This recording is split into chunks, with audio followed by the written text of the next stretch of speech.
I strike up a conversation with the founder and CEO of Converge ICT Solutions, Mr. Dennis Anthony Uy.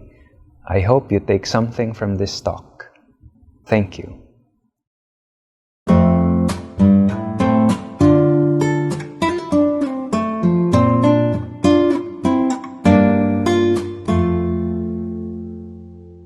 Afternoon, Sir Dennis. What brings you to Cebu? It's good to see you here. You know, this just only for roadshow, sort of. I invited all these top CEO in Cebu to show what is the capability of the company, Converge. Especially not just only the digital infrastructure, but is including the digital transformation. To understand what's the capability of the Converge today. I understand you partnered with one of the leading businessmen in Cebu, Mr. Justin Uy. He's setting up J Fiber. So, will he be focusing more on Visayas? I think Justin is my kumpare actually, no. So I know him very long time, no. It's more than 20 plus years. And when I go to Cebu, he's always here for me, no. I know his industry is totally different from agriculture and mango, from mango, export, from the technology, you know. So I said, end of the day, we need to have a strong business acumen for this area, no. I think Justin is the same with me, how I can start. Nung nag-umpisa siya, ganoon din eh. Hindi naman siya right away umabot sa point na to. Ako nag-umpisa, ganoon din eh. So, from scratch. So, same. No? Humble beginnings. Yeah. So important is knowledgeable how hardship you pass through your experience in your life. And business, I tell you, industry just only different alignment, but a different line. But end of the day, technologies is behind. But basic for the business acumen, relationship, and dedication is more important to me. Yeah. But presently, the Philippines is still known as being one of the slowest regarding internet. So how would we expedite so we can catch up with first world countries? Actually, the Philippines is not easy because we have 7,000 islands. Unlike Singapore, just single island. More complicated, right? So imagine you have 7,000 islands, right? So Singapore single, Korea single, Vietnam is just only island. Easy to roll out, right? You know, in terms of infrastructure rollout, capex wise, return investment, it's not that hard, right? So better than before when I came in terms of technology disruption. When I started, I tell you, all the internet is buffering.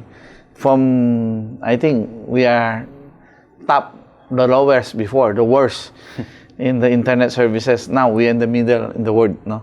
Among the Asia, I think we're better off than, I think even Cambodia now, Vietnam, even Indonesia, we're better off. The spot of the speed right now, I think we are almost 70 or 80 level among the world, no? Compared before 100 plus. So presently, what's the main focus of the company? Is it for Vismin? Because I know in Luzon, it's already quite strong. And I'm sure you're aiming to be number one. Our battle cry is just simple. We want just to serve those who are underserved. No? The underserved of the Philippines in terms of the digital fiber is huge, very big.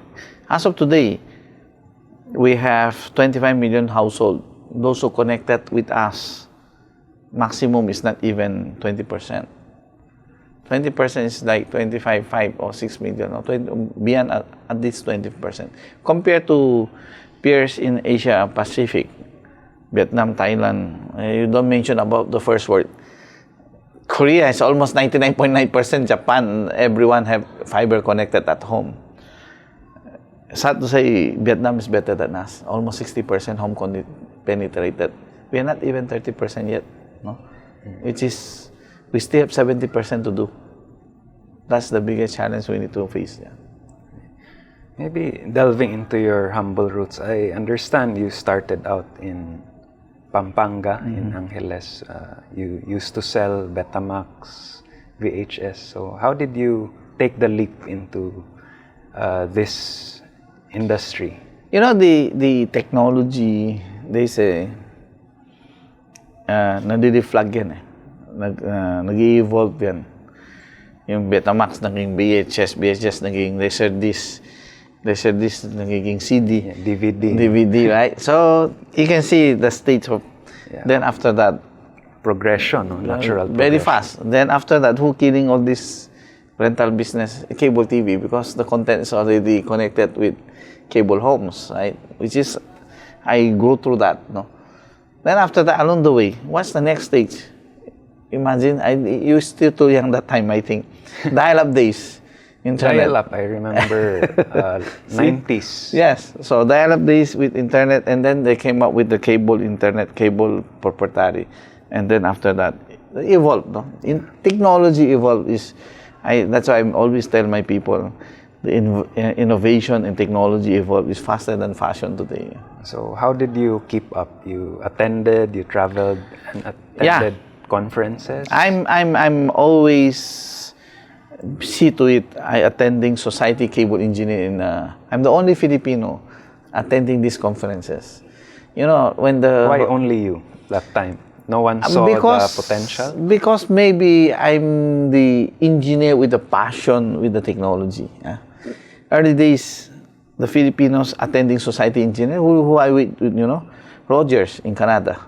That's passed away, the old man. Comcast. Liberty Cable, in the big one in US. So I personally involved with vendor, technology providers, and I understand what's its innovation towards to this industry. So you should keep you always updated. Okay.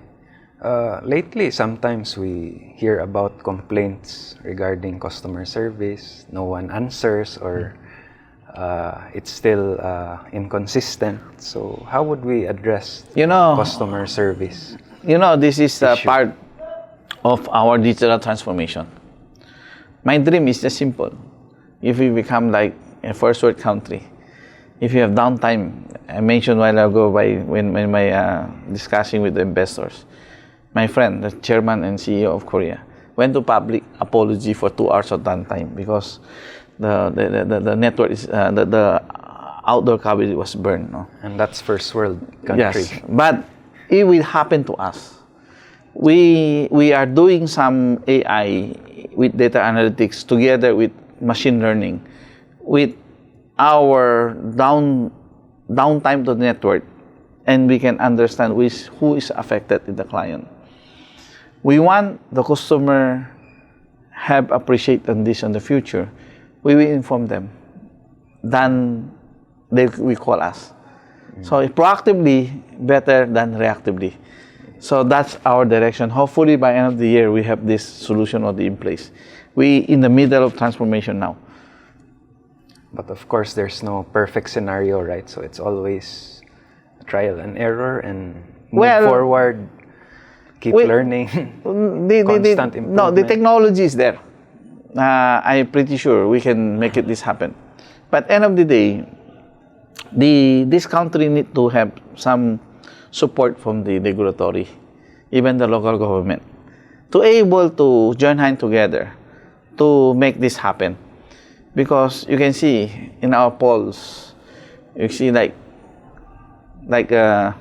these spaghetti wires all over the city, and even the underground, they crisscross. They don't have any regulations. So this is an old traditional way.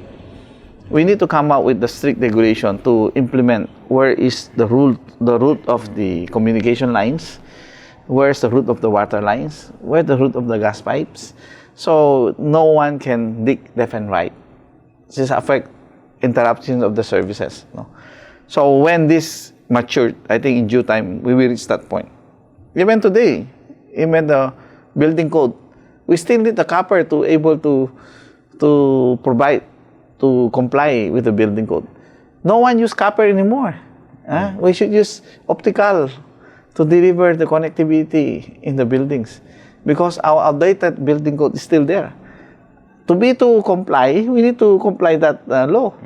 So it's about time we need to educate and we need to coordinate with our lawmakers and especially the local government to change all these laws.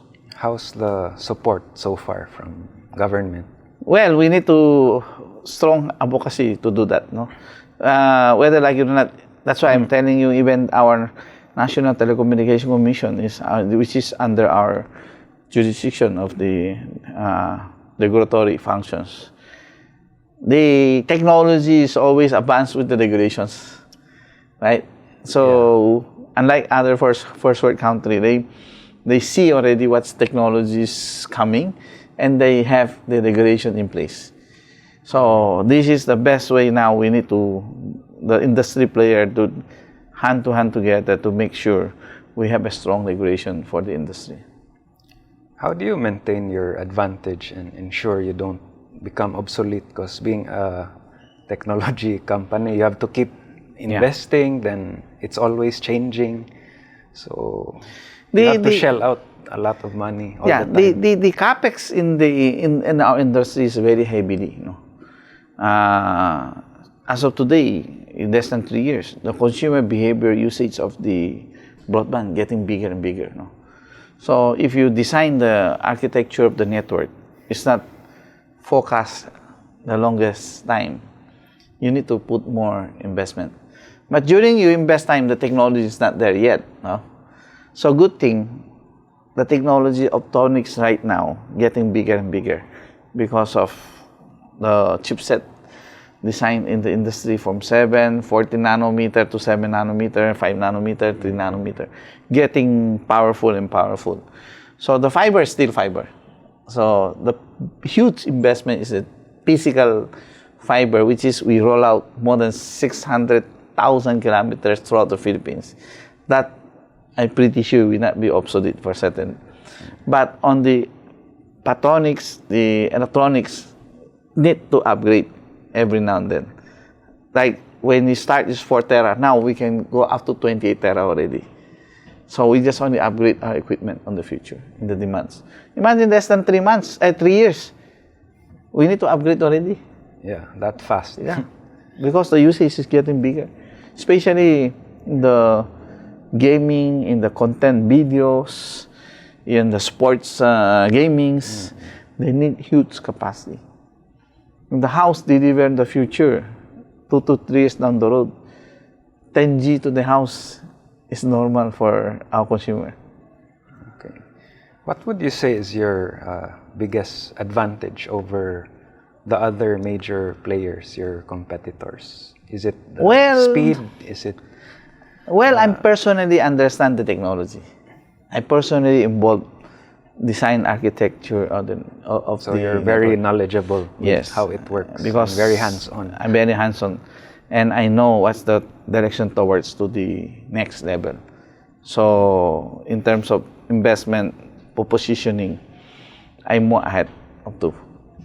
What's the average speed, internet speed for Converge? Now, I think I'm starting disrupting, right? My entry level is 200 meg already. 200? Yeah, with 1500. So actually, that's why we call GPON. It's a gigabit PON to the home. The modem service to the home, we can open up to gigabit without any additional cost. That is the technology we have today. So we just only do 200, maybe we can promo upgrade to 400, 600, up to 1 gig. But in the future, they call FlexPON. We can put a stick in the back end of our network, can go up to 40 gig. So if I go to 40 gig, we can deliver 10 gig to the client easily. So because ratio proportion, we can share the capacities. So that's the future. You need to design future-proof of your network. So this is the architecture of the network we have. Okay. Before, your company was relatively low-key, but it actually grew during pandemic and became quite big during pandemic. So how did that come about? Because during the pandemic, people are locked in the house, nothing to do. Yeah. Entertainment, education, So more of demand business, for the demands connectivity. connectivity. And during that time, I'm the stage of rolling out the infrastructure. Who thought the pandemic will disrupt us? And good thing, I'm already in middle of the infrastructure. So the demand suddenly surge. So that is Demand was very high during so that time. so big, 150,000 every month. Imagine my capability can do only 30,000. So I need to grow up my capacity, vehicle, personnel, support. In 4 months, I equip everything to deliver the need of 100,000 installation every month. So how many percent did you grow during pandemic? I think that's huge. During the pandemic, we grew. That's why the industry, one of the fastest growing company you can see. All the other tourism industry, other sectors are affecting. Only this industry is exponentially grow up, double. I think we triple growth in that area. Yeah. But I noticed Vismin area still quite slow. Like first-hand experience with Cebu still behind in terms of internet speed, quality. The Cebu Island is just only a straight island. No? In fact, when we built this, we have 3 landing stations. From Bogo, Toledo, and one more somewhere. And the entire island is ringed by the fiber. The speed compared to Metro Manila is the same. In terms of speed, there's no difference. No? But in terms of maybe pacing the rollout, I think we have close to, total Cebu is close to 900,000 household, or close to 1 million household. We just have passed through more or less almost close to 300,000 to 400,000. So we still have 50% to do. Recently, more to set up. especially the remote. No? So those who have unserved, that's what we are targeting. Yeah. Okay, I hear about value-added services that you're also focusing on. Maybe you can expound on this value-added The services. digital infrastructure connected to the individual consumer. This is just on a highway. It's a pipe, internet pipe. What you can do on top of the pipe, right? So now you have video streaming. You have content, which is content streaming with all this content available in the market. Future you can do is like concert. I partner with some concert provider. Those who people don't want to travel to Metro Manila to watching the concert, they just stay at the home. They just buying online ticket. They can watch live. Everything On the online. TV. Right? So in the future, even content in the cinema, they just came out with the all theater nationwide. If you're too busy, you cannot go there. After 2 to 3 weeks or a month, you can see the video on demand. So on this value added, you can right away to have the service with us. Future, all the gaming. We have so strong consumer gaming in the Philippines. I think 40 to 45 million gamers are using this. I'm trying to bring them to the cloud. So future, you can see this value-added services can benefiting because you have digital connected already to the homes. Okay. What advice would you give to younger people or people in this industry who want to also make it big?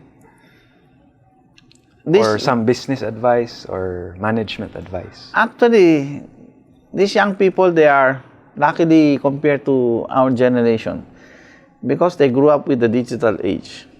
Everything is fast-paced to them. Fast-paced world. Yeah, right? So everything's with them. So too fast, sometimes I just only give a good advice for staying focused, what you understand and what you expert. A lot of people doing now is just follow the path. Where's the friends going, they just follow. But knowledgeable with the experience, with the focus on what you know, and passion, what you do. End of the day is what you do, you should happy. So I've been doing this for past number of years. I'm happy what I'm doing. I never get tired what I'm doing because So much energy. because Tireless. innovation, because it's your passion. Yeah, but it's impressive because I know people in your generation. They're usually very old school. They're not able to keep up with the trends. So I'm That's why very impressed with how knowledgeable you are But on all these you matters. need to keep going to find what's the trend of the next level. You need to go ahead. What is the next level? You need that vision also, that foresight. Yes. But not And necessarily. not everyone has that. Right. But this is a passion. Important. You love it, what you're doing. Yeah. Okay. You have a parting message to our viewers or anyone who might be watching this? We will make sure our Filipino consumer have the digital access to everyone. The digital access is not a privilege anymore. It's a right for everyone. How can uplift their lives? So important because access to the world, access to education, access to the technology, access to the information. Everything now is the fingertips. So this is we want to make sure every Filipino make sure everyone, even far from barangay, everywhere you are in the barangay level, if you cannot reach by fiber, we make sure we will reach you by different technology and make sure you connected to the world. Do you think there are downsides to this very fast-paced world that everything comes instant? I think it's too fast. I know, technology, right? It's too fast. But you need to cope. Or else you will left behind, I tell you. The technology nowadays, this past decade, our technology faster than the fashion you have today. So fast. Throughout your journey, what are some of the biggest realizations? I'm sure you've had some failures also. What's the most essential thing you've learned throughout your whole journey in this business? Stay focused what you're knowledgeable. Focus on your strength. Yes. I've been, Justin mentioned a while ago about, he helped me to sell this manufacturing equipment. That's my failure. Because that's not my industry. Not your main line. That's not my main, because you need to deeper understand. Imagine, in agriculture, you have several seasons. You don't depend on the weather. So if you don't have excess capacity, how you can do it to manufacture, the process of, or you need to do another tolling or something to make efficient of the operations in terms of the manufacturing, like the food industry of Justin do, because you need to have the whole cycle of ecosystem to able to be successful, right? So that's not my business, and I went back to my core business. So I stay focused on this, keep technology updated, not just in digital infrastructure, in future the digital applications and digital platform to able to serve our people. Okay. How long do you think will we reach the level of other countries in terms of the speed? With how you're setting up things very quickly, I know you're someone who wants to get things done right away. I think within years, 5 years, I think 3 years. the infrastructure is not hard to do, no, with the technology today. Yeah. So a bit challenged because we have island countries, but with the technology today, we have SpaceX today, low orbit. It's better than nothing, right? So because of the raining is interrupt you, but not all the time raining, right? So at least you have connectivity than nothing. Yeah. Especially in the remote site. No? So in terms of digital application of future, e-commerce is there. A lot of cloud services, healthcare, government services, everything for the conveniences of the public with the digital transformation, I think, is coming as long as the digital infrastructure is ready. And I know a priority are the hospitals, the hotels also. This one vertical segment called hospitality, Yes. which is I focusing because this part of my early days providing the cable services to Yeah, you're hotel. into cable also. Yeah, for a this is time. part. So I want to make sure we can create a product to able to cater them focusedly. And other sectors, we have FSI, we have a lot of manufacturing. We need to create all the digital transformation, banking industry. We have so many. We have 2,000 plus rural bank throughout the Philippines. How they can transform the digital, and they can invest that much, especially the banks. So you need a good platform as the subscription base, as simple like OPEX base. I'm looking help this small industry to able to transform, not much to put a lot of investment there. Okay. Okay, I think we covered a lot of ground today. So thank you so much again. Thank you, Michael. Boss Dennis, Yeah, Sir thank you, Dennis, thank you. for your time. Thank you. It's a pleasure. Thank you. Thank you.